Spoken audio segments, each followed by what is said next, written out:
Diceraikan, saya bawa anak, saya nggak tahu kemana karena saya nggak berani pulang ke rumah. Nenek kakek kan sedang sakit, rumahnya juga sempit di Warakas. Kalau saya pulang ke sana, saya sedih, takutnya kan. Nah akhirnya saya kos lah di Gang 10 Warakas itu, ukurannya 3x3 lah kalau nggak salah itu. Kamar mandinya di luar, 500.000 per bulan saya bawa 3 anak. Terus dari situ itu titik terendah saya nggak ngerti harus ngebuka link dari mana karena selama jadi istri saya jadi ibu rumah tangga doang. Dikasih uang cuma 1 juta sama mantan suami saya. Nah akhirnya ketika Tanjung Priuk itu ada suatu masalah dengan salah satu menteri di kabinet kemarin, mereka menyatakan suatu hal yang menyinggung masyarakat Tanjung Priuk, saya majulah. Disitulah pas momen itu teman-teman di Priuk mendukung saya untuk maju sebagai wakil rakyat. Ya udah akhirnya ke politik. Politik itu kan juga butuh duit, Mbak. Jadi kalau yang mau jadi politik ya dia harus selesai dulu dengan hidupnya. Banyak tekanan yang dihadapi perempuan ketika memutuskan untuk terjun di ranah publik.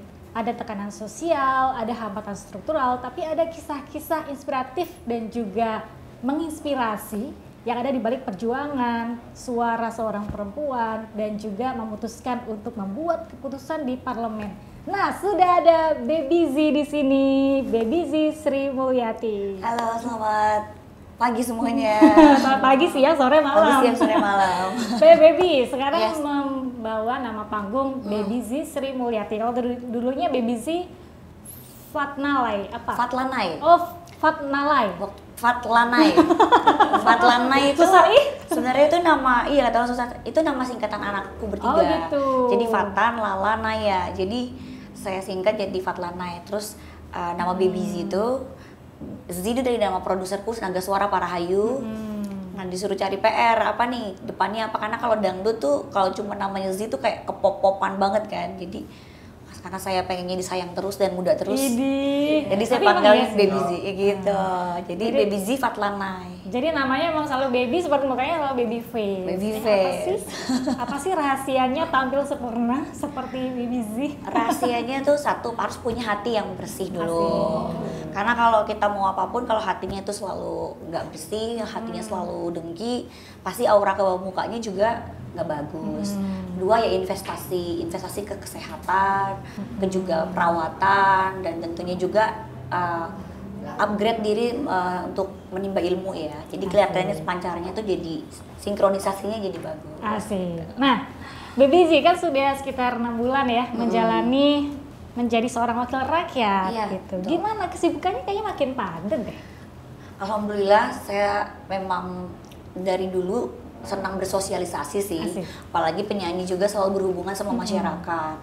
Dan ketika di politik memang awalnya saya ragu gitu loh, bisa nggak ya saya gitu. Tapi dasarnya karena saya tuh di Priuk, asli Priuk, banyak banget teman-teman di aktivis Priuk, dan saya juga tetangga saya peduli karena politik itu dasarnya harus sosialnya tinggi dan mau melayani. Nah akhirnya ketika Tanjung Priuk itu ada suatu masalah dengan salah satu menteri di kabinet kemarin, mereka menyatakan suatu hal yang menyinggung masyarakat Tanjung Priuk, saya majulah.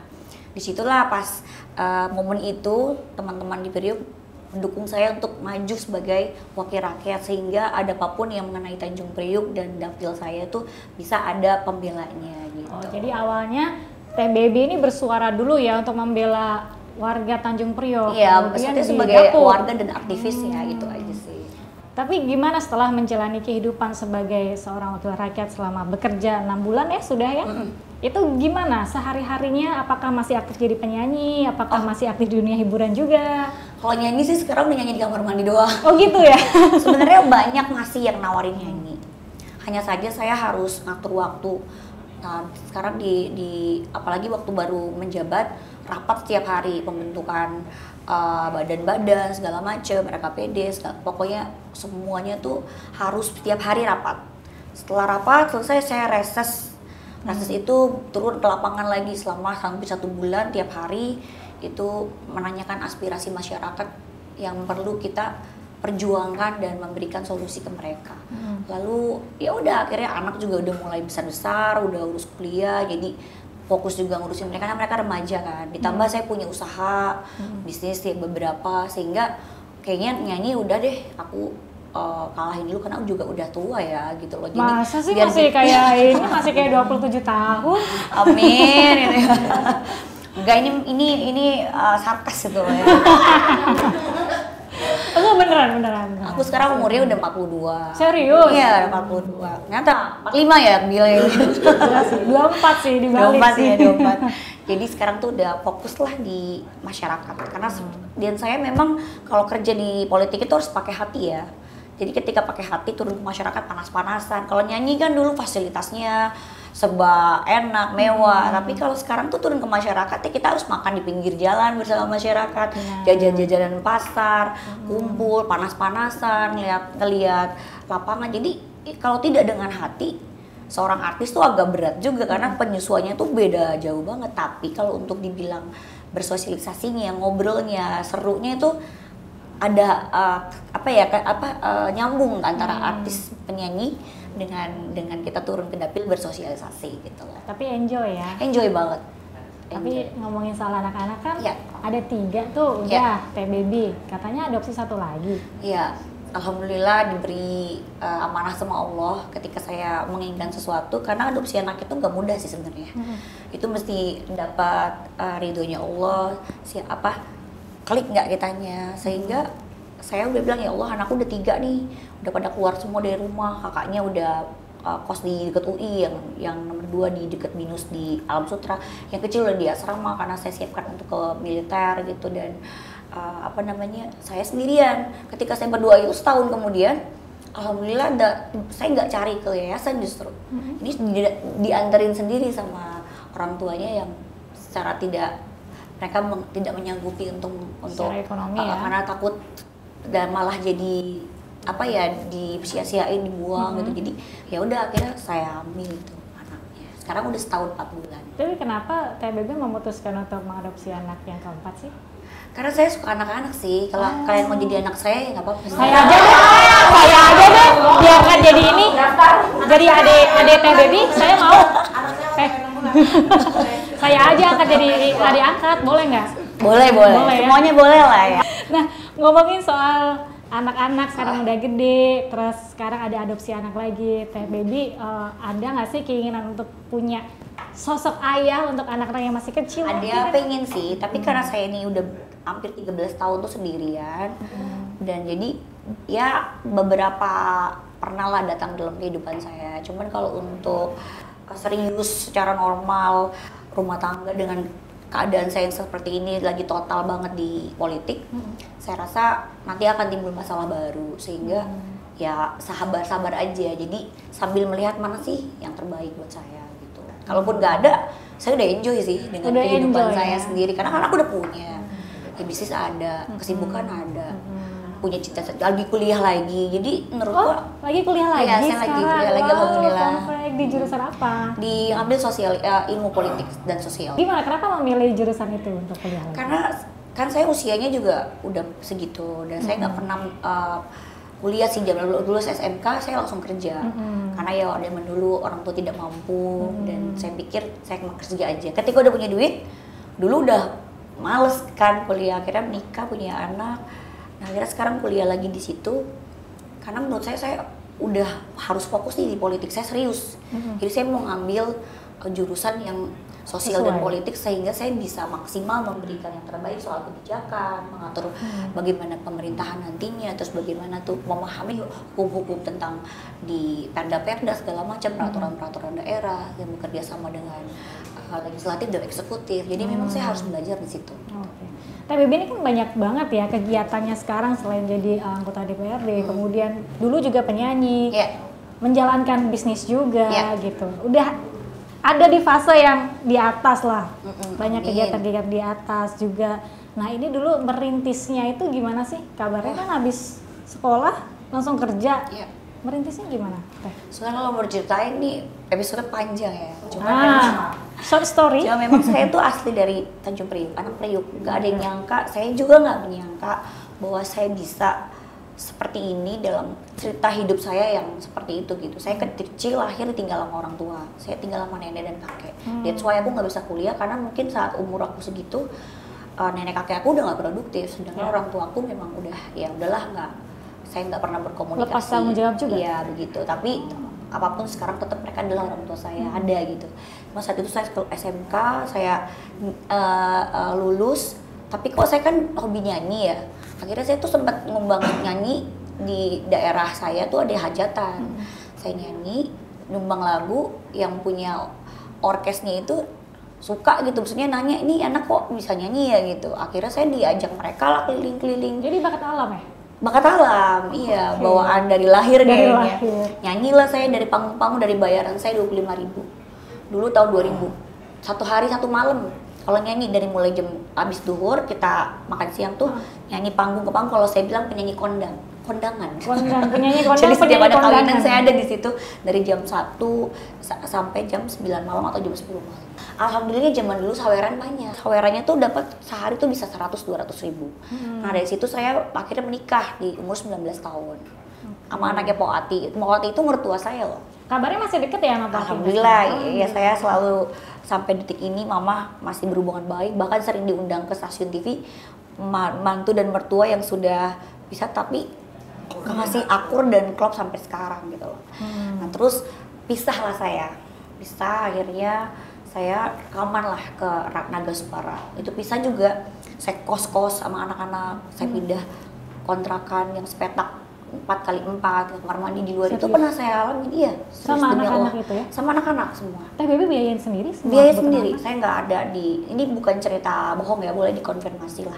Saya ada juga, terus dari kontrakan yang nggak ada AC, cuman pakai kipas angin dan kasur Palembang, saya pindah ke 6 bulan, pindah ke kosan yang lebih AC, tapi ya rumpuk kayak anak. Nah, akhirnya saya mulai tuh di Naga Suara waktu itu, mulai nian saya pelan-pelan pindah ke kontrakan yang ada kamarnya. Jadi sama anak-anak tuh udah pindah kosan, kontrakan, kemana nggak ada dibiayain sama mantan suami juga. Nah setelah itu saya diajak audisi untuk pencarian bakat dari Naga Suara. Saya kepilih lah waktu itu, wah mulai itu, tapi lumayan lama dari 2012 ke 2013 tuh online doang. Kayak apa media online dulu kan ya, ada ya bintang apa segala macam, tabloid bintang ya. gini.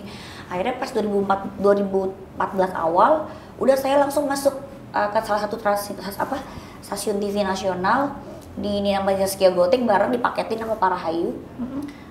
Masuklah You Keep Smile yang saya start gitu, everyday saya stripping. Mulai dari situ nama saya banyak dikenal orang, dan akhirnya job dulu kan nyari artis nggak kayak sekarang ya, gampang nih, berlimpah sekarang dulu ya. kan harus lewat manajer, lewat IO gitu.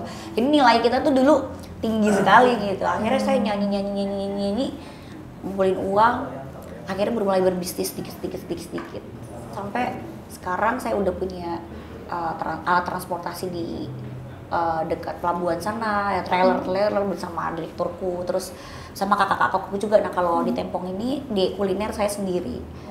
Akhirnya ya alhamdulillah ada bisnis yang lain, main juga yang lainnya, ngumpulin uang. Ya udah akhirnya ke politik itu kan juga butuh duit, Mbak. Jadi kalau yang mau jadi politik ya dia harus selesai dulu dengan hidupnya. Paham ya maksudnya? Karena kalau udah di politik kita nggak ada uang, maksudnya nggak menghasilkan uang dari situ untuk lifestyle. Kalaupun ada ya karena saya dari bisnis saya gitu. Jadi apapun dari sekarang di politik, apa yang dapat dari politik saya kembalikan lagi ke masyarakat. Titik terendah yang pernah dialami Baby Z pada waktu itu apa yang pernah titik terendah itu ketika saya dipergi sama suamiku, diceraikan. Saya bawa anak, saya nggak tahu kemana karena saya nggak berani pulang ke rumah. Nenek kakek kan sedang sakit, rumahnya juga sempit di Warakas. Kalau saya pulang ke sana, saya sedih, takutnya kan. Nah akhirnya saya kos lah di Gang 10 Warakas itu, ukurannya 3x3 lah kalau nggak salah itu. Kamar mandinya di luar, 500.000 per bulan saya bawa 3 anak. Terus dari situ itu titik terendah saya. Saya nggak ngerti harus ngebuka link dari mana karena selama jadi istri saya jadi ibu rumah tangga doang. Dikasih uang cuma 1 juta sama mantan suami saya. Per bulan atau? Enggak, untuk saat itu. Keberlanjutan hidup? Iya, jadi saya menggunakan 1 juta itu untuk bayar kos 500, beli kasur Palembang dan kipas angin. Nah saat itu saya, yang bikin titik terendah ketika anak saya mau tidur siang, yang gede nanya, "Ibu, kok kita tidurnya kayak gini, pakai kipas angin? Biasanya kita di rumah Mimi pakai AC. Di situ aku langsung nangis, maksud saya kok saya egois ya gitu. Saya egois demi apa, saya nggak bisa jauh dari anak-anak saya ya. Saya ngomong sama anak-anak, saya apa mau ikut sama ayah aja, sama Mimi, ibu berjuang dulu karena ikut ibu nanti susah gitu. Terus anakku tuh meluk aku, enggak ibu, kipas angin juga dingin kok, nanti kakak udah biasa gitu. Dan itu yang membuat aku tuh kayak ngerasa, saya tuh mikir apakah saya sanggup gitu bahwa anak-anak tuh bisa, ternyata Allah tuh maha baik ya. Saya kalau ngomongnya itu pasti saya nangis, itu titik terendah saya sih. Terus akhirnya saya tetap berjuang, mulai menjalin komunikasi dengan teman-teman orkes lagi, minta job-job. Akhirnya saya mulai lagi nyanyi, tapi event, udah nggak yang kayak dulu kondangan gitu. Mulai masuk ke nyanyi di partai-partai. Jadi ada event-event, lumayan bayarnya sekali nyanyi 1 juta, sehingga saya kumpulin uang. Saya memang gigih dalam ngumpulin uang, gigih bagi anak-anak susu sekian, anak-anak terus sisanya saya tabung. Akhirnya saya pindah di 6 bulan kemudian di kosan juga sih, tapi paling nggak ada AC-nya gitu. Dan itu titik terendah saya gitu. Tapi alhamdulillah saya nggak pernah meninggalkan anak-anak dalam keadaan apapun, dan emang anak-anak pengennya bersama saya gitu. Akhirnya ya udah, mulai situ saya giat nyanyi siang pagi. Akhirnya saya kehilangan waktu bersama anak-anak, mendampingin mereka waktu masa-masa tumbuh itu. Sedih sih Mbak, tapi hidup itu kan pilihan ya. Saya cuma bilang sama anak-anak, untung anak-anak tuh mau sama kakak-kakak saya dititip pulang sekolah. Akhirnya ketika udah 6 bulan itu saya pindah, saya udah pakai pembantu 1. Jadi udah mulai bantu, udah mulai terbantu. Tapi dulu ketika saya pergi naik motor ojek, anakku nangis, saya bilang bentar ya, ibu pulang ya, mama ini dulu. Dan itu menurut saya nggak bisa lupain Mbak.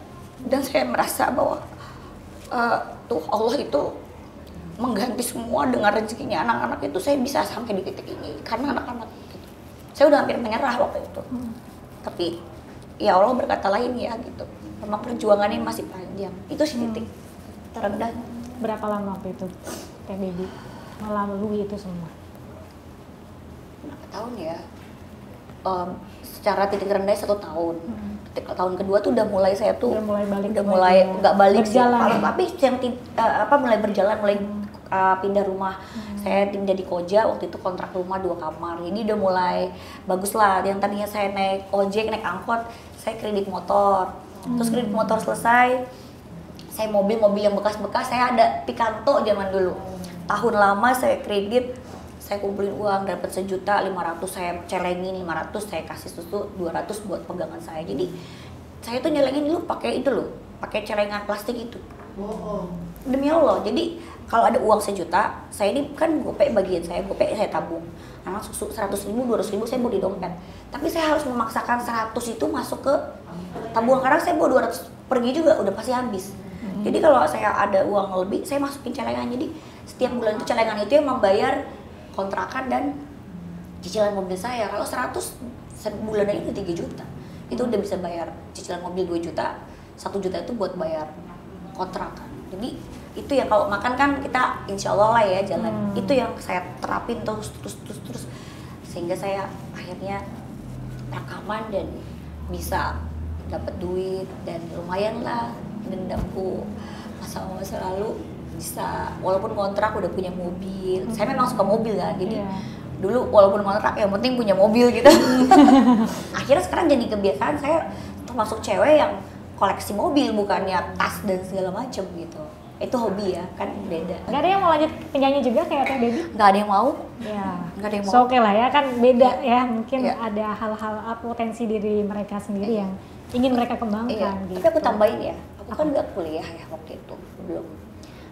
Kenapa kalau misalnya saya bilang nggak niat kuliah, saya tuh cita-cita anak saya harus lebih baik. Dan itu saya ngomong, kan saya dibully habis kan ketika waktu mau nyalek, kamu pendidikannya nggak ini, udah penyanyi dangdut. Akhirnya ketika kakak anakku kepilih di masuk Universitas Indonesia, saya tulis di Instagram saya, ini anak saya Kaila dari SD, dia udah juara Olimpiade 5 matematika SMP, dia jadi ketua OSIS, ketua segala macam, terus terbaik nomor 1 di kelas unggulan, terbaik keempat di angkatannya waktu keluar. Di SMK pun gitu, ketua ROSIS dan OSIS segala macam lah. Dan ketika dia masuk di UI, saya tulis caption gitu, kayak gitu. Ini bukti kalau saya sebagai seorang perempuan dan ibu konsisten. Ketika saya belum bisa mencapai tujuan saya buktikan ke anak-anak saya bahwa pendidikan itu penting.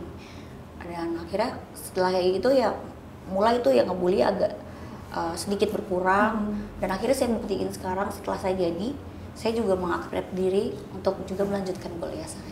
Sekarang TBB udah nggak nyanyi, sekarang fokus jadi anggota DPR, jadi wakil rakyat. Dan sekarang menjalankan beberapa bisnis. Ada bisnis showroom mobil juga katanya. Dulu. Logistik. Oh dulu, sekarang udah. Sekarang showroomnya pindah ke rumah. Showroomnya pindah ke rumah, jadi buat koleksi aja ya? Iya, koleksi aja. Sekarang ada bisnis ini nih. Nasi Tepong Indra, Jakarta. Kenapa memilih untuk menjalani bisnis kuliner?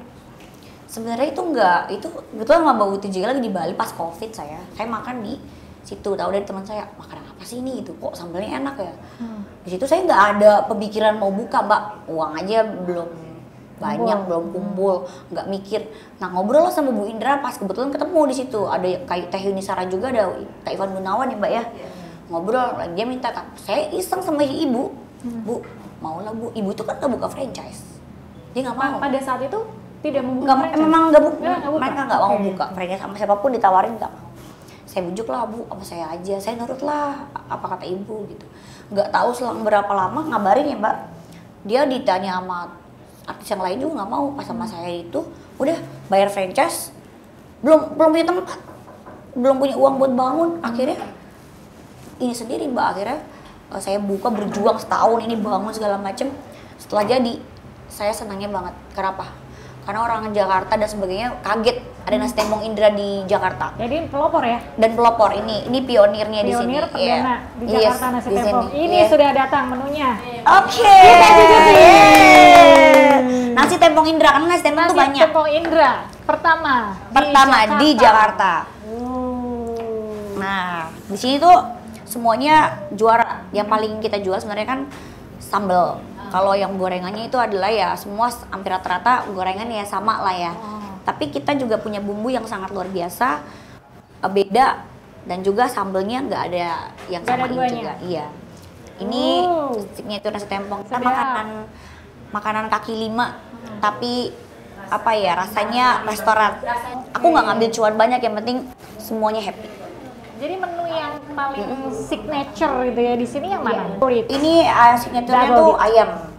Ada ikan asin, tempe, tahu, lalapan. Ini seninya harganya berapa Mbak? 65.000 ya? 65.000. Sama piringnya boleh dibawa pulang juga? Boleh. Ini udangnya juga coba dicobain, manis, fresh kita di sini, kita nggak pernah stok barang. Jadi kalau setiap hari kita belanja, ganti. Ini guraminya juga segini gedenya, bisa berdua malah ini. Berapa? 70 ya? 65, 70 ya, segitu 70.000 udah dengan teman-temannya ini. Ya itu. Cumi, gurame, ayam, udang, itu apa? Ikan asin. Katanya ada menu baru juga nih Teh. Apa Mbak? Menua bersamamu. Iya. Kaget. Kok tahuan dia daripada saya ya? Apa Mbak? Aku bilang. Kayaknya aku cewek ya. Oh, telur dadarnya enak di sini. Telur dadar. Mau coba? Udah ini kayaknya udah cukup ya, seminggu ya. Saya menu makannya seminggu. Kita coba kali ya. Ini sendoknya. Nah, sendoknya aja kita higienis guys. Semuanya bersih. Insyaallah. Kita coba yang mana nih Teh? Serah, kata mau yang mana, soal sambal semua sama, ya, gorengan selera aja. Yang favoritnya Teh apa? Favoritku semua sih. Aku ayam, cumi, udang, suka. Ayam, cumi, udang, oke. Ya, yang gampang mau cumi dulu. Ya aku suka yang palanya, ya enak. Dicocol sambal. Oh, dicocol sambal. Iya. Ini aja yang deket deh. Ya. Kita coba. Cumi.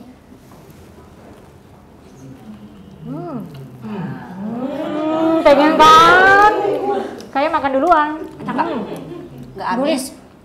Sama sekali nggak ada. Aroma amis-amis gitu. Empuk juga, nggak alot. Anak kita semua yang goreng itu punya rumusan, nggak asal goreng. Jadi yang goreng itu bukan cuma bisa goreng, Mbak. Jadi memahami kadar panas, lamanya, baliknya itu semua udah kita ajarin. Ini kan tadi waktu aku masuk udah mau rame nih Teh. Boleh dikasih tahu nggak jumlah kunjungan per hari, terus omsetnya per bulan berapa dari masukan? Waktu pertama jujur ya, pertama buka ini antri-antriannya sampai ya lumayan ya Mbak, kita omset sehari 3,5 miliar. Sehari, 1 bulan. Sebulan. Itu perdana, karena kan mungkin 3 bulan pertama orang dari jauh-jauh ke sini, tapi ya itu satu hari tuh bisa 150 juta. Satu hari. Satu hari. Cuman kan dengan makanan harga 50, berarti kan mainnya quantity kan. Segitu. Ya sekarang weekday ya 70, terus weekend itu 100. Oke lah. Dan di awal kita tuh lagi belum paham. Walaupun itu 3,5 miliar, tapi operasional kita juga besar. Pertama, anak-anak speednya belum banyak. Jadi aku dulu karyawanku 130 loh di sini. Oh gitu. Oh, karyawanku saya 130. Karena mereka juga nggak menyangka kalau restoran ini ramai banget, sehingga speed orang tuh, nah mereka masih belum. Nah akhirnya sekarang udah kita breakdown dan paling 90. Di mana aja nih bukanya selain di sini? Oke. Kan di Bali ada pusatnya, itu punya Ibu Indra. Saya buka di Jakarta, ini pionirnya, project pilotnya dan sukses. Jadi saya buka lagi di Saharjo, sebelah rumah makan pagi sore dan rumah sakit Brawijaya. Saharjo itu lagi udah 70%. Ntar Juli sampai Agustus saya buka lagi. Sama di PIK 2. Di PIK 2 nanti tahun depan lagi dibikin juga, tapi itu kita ramean. Kalau yang di sini sama di Saharjo tuh benar-benar saya sendiri. Oke. Selain bisnis kuliner, ada rencana apa lagi tuh bisnis-bisnis yang lain? Saya banyak sih. Ada mau bikin lapangan pedal. Serius? Iya, tapi di sini di Gading. Terus kedua, ya saya kan udah ada bisnis transportasi. Saya juga ada bisnis, ya banyak lah. Ini mau bikin dapur makan siang gratis. Karena kan banyak kemitraan, banyak yang saya cuma coba lihat ke situ untuk, ya sebenarnya itu bukan bisnis sih, itu lebih ke sosial, tapi ya yang penting bisa memberdayakan sumber daya manusianya dari dapil-dapil saya, ibu-ibu yang nggak punya pekerjaan. Nah, berarti kan banyak ya lini-lini bisnis lain selain kuliner, kemudian di transportasi juga ada. Mungkin seorang Baby Z kan adalah dikenal sebagai anggota DPRD yang stylish, yang fashionista gitu. Mungkin ada nggak sih salah satu luxury brand yang pengen dibeli atau yang sedang disukai untuk dikoleksi? Kalau dulu saya jujur pakai brand-brand ya, ada namanya ya, tau lah. Cuman kesini-sini saya mencari brand untuk kerja, memang dari jauh, memang bukan produk asal-asal. Saya kadang bikin, ada lihat apa saya bikin. Jadi memang sebenarnya lagi mau bikin brand untuk sendiri tadinya, label, tapi di bidang fashion. Di bidang fashion, tapi untuk kerja.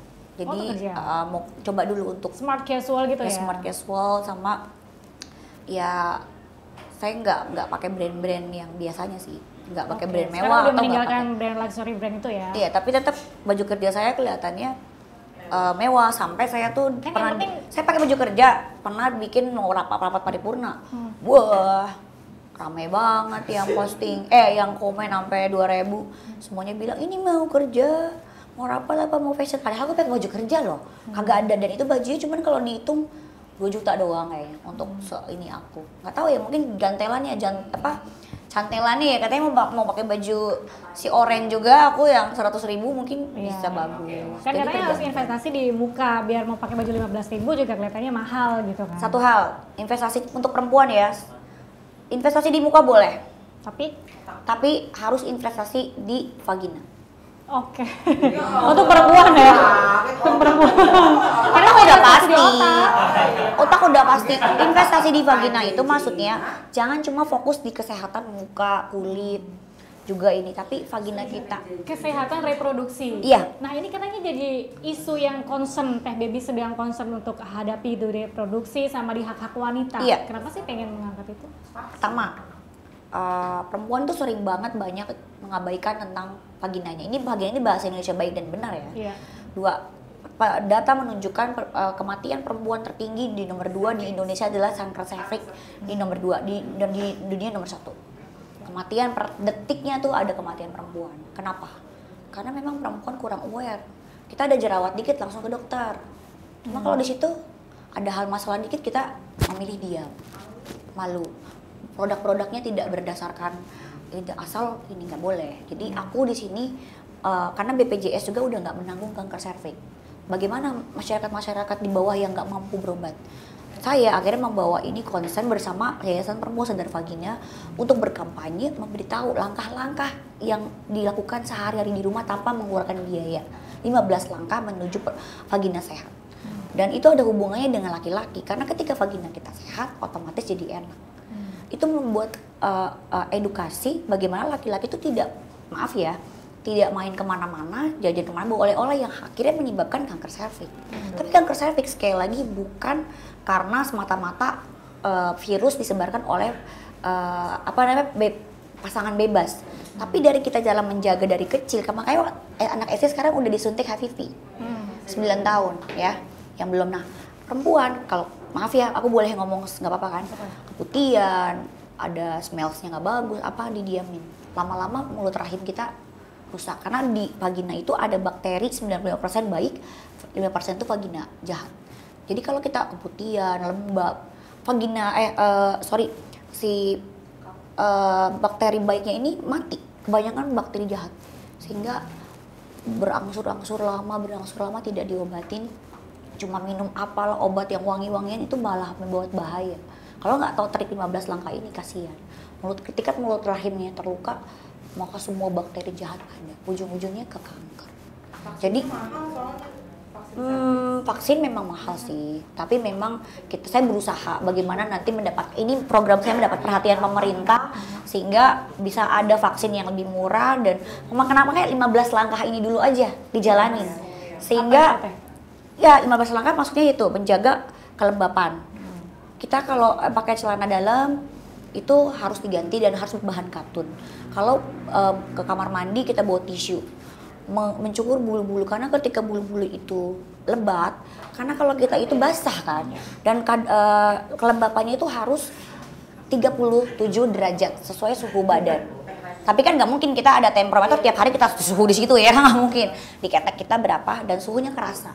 Nah itu, kalau menstruasi harus ganti 6 kali pembalutnya. Satu hari. 6 paling 4 jam ya. Terus tidak boleh mencuci dengan sabun atau wangi-wangian. Cukup air mengalir dari atas ke bawah. Jadi seperti itu. Jadi itu terus olahraga, mengurangi makanan-makanan yang mengandung minyak secara berlebihan, terus asap rokok, minuman keras, itu juga membantu. Dan satu, komunikasi bersama suami istri ketika ada masalah. Kalau ada sedikit langsung lari ke puskesmas atau ke Perempuan Sadar Vagina, DM, nggak usah. Melakukan IVA test, BAM pap smear, setahun sekali. Itu sih, itu kan hal yang sangat mudah. Dan menggunakan vitamin, ada vitaminnya gitu. 11 langkah ya. Iya. Teh Baby Z, Sri Mulyati, sadar akan isu kesehatan, kemudian kritis dengan isu sosial, dekat dengan masyarakat. Punya banyak bisnis, sekarang jadi wakil rakyat, dulunya seorang penyanyi yang mungkin sekarang masih menjadi penyanyi di kamar mandi. But it's okay, itu sangat menghibur untuk kita semua. Satu lagi, selamat kemarin dapat award Woman Inspiration Award dari Anies TV. Pialanya ada ya, wow, ini dia. Congratulations sebagai Woman Inspiration di bidang advokasi. Iya, luar biasa. Makasih iNews dan juga MNC Group. Saya juga nggak tahu bisa terpilih itu, mungkin ya saya selama ini bekerja kan nggak punya nggak punya feedbacknya apa-apa, yang penting saya dengan hati karena mungkin itu yang Women Health itu sangat bagus diangkat untuk masyarakat, dan tidak ada satupun public figure atau tokoh yang mengangkat itu, sering dilupakan dan dianggap tabu. Mungkin dengan saya angkat itu dan memperjuangkan tentang kesehatan reproduksi perempuan, sehingga saya bisa dapat ini, dan terima kasih. Semoga ini jadi motivasi saya bisa terus berjuang bagaimana untuk perempuan-perempuan Indonesia di 2040 bebas kanker serviks. Luar biasa. Last but not least, adakah target yang ingin dicapai dalam waktu dekat atau mungkin jangka panjang? Yang target itu saya mau bikin sebanyak usaha di mana-mana, Mbak. Ketika ada duit mau buka usaha. Kenapa? Karena masyarakat sekarang itu butuh lapangan pekerjaan. Sangat. Yang bikin anak-anak tawuran, yang bikin anak-anak itu enggak itu karena kurangi kegabutan, kebanyakan kegabutan. Sehingga ketika saya buka restoran, saya bisa memberdayakan anak-anak yang ada di dapil saya atau sekitar-sekitar daerah itu yang kedua, saya mau menjalin kemitra usaha sama teman-teman yang di BUMD dan juga pengusaha-pengusaha yang ada berdiri di dapil saya untuk paling nggak menyerap SDM-nya dari dapil saya dan juga masyarakat sekitar. Dan ketika kita membuka lapangan pekerjaan, sehingga semuanya terbantu, orang nggak akan sakit, ya kan? Pendidikan juga lancar, tidak ada kegabutan, dan juga perekonomian berputar dan daya beli masyarakat juga jadi tinggi. Jadi saya cita-citanya bagaimana saya bisa menciptakan lapangan pekerjaan yang harus saya banyakin. Amin. Kita doakan sama-sama semoga tercipta lapangan-lapangan kerja baru untuk masyarakat Indonesia tentunya. Sukses selalu untuk Dedizi Siripurati. Terima kasih sudah berbagi bersama kita di sini, sudah berbagi inspirasi. Semoga memberikan inspirasi juga buat kita semua.